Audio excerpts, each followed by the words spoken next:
আসসালামু আলাইকুম। Hello my lovely viewers, সবাই কেমন আছেন? আমি তো আলহামদুলিল্লাহ খুবই ভালো আছি।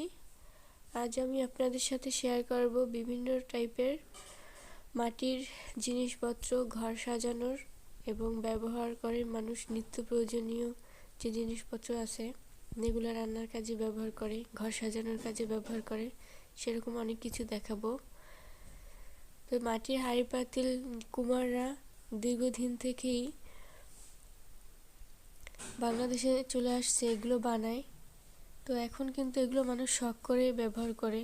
আগের দিনে মানুষ কিন্তু খাবার প্লেট হিসেবেও ব্যবহার করত। তারা কিন্তু খোড়ায় খেত, প্লেটটাকে খোড়ার নামে পরিচিত আমি দেখেছি। আর এগুলো ফুলদানি, বিভিন্ন রকমের ফুলদানি আছে এবং খুবই সুন্দর। এরকম আমার বাসায়ও কিছু আছে মাটির ফুলদানি। এই যে ব্যবহার করে এগুলো বাসায় রান্নার কাজে ব্যবহার হয় এগুলো। মাটির হাঁড়ি পাতিল কিন্তু অনেক সুন্দর। আর তার সাথে কিছু কাঠের জিনিসপত্র দেখতে পাচ্ছি। কামার এবং কুমার মনে হয় একজনই হবে, সেগুলোও তারা রেখেছে এখানে। বিভিন্ন কৃষি কাজ করার যে যন্ত্রপাতিগুলো সেগুলো আছে। তারপরে চাল মাপার যেগুলো, দেখুন এগুলো দিয়ে আমাদের দাদি নানিরা চাল মাপতো। ছোট ছোট বটি আছে, তারপরে কোদাল আছে, মাটির সরা এবং ঝাড়ু, বিভিন্ন টাইপের জিনিসপত্র এখানে আছে।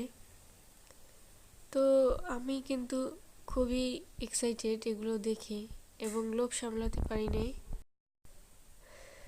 সব কিছু মিলেই অনেক ভালো লাগলো। পুরো দোকানটাই ভরা ছিল, পাপোশ ছিল।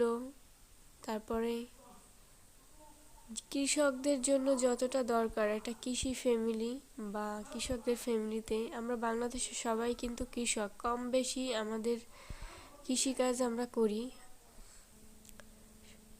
আর এজন্যই এখানে সব কিছু পাওয়া যায়।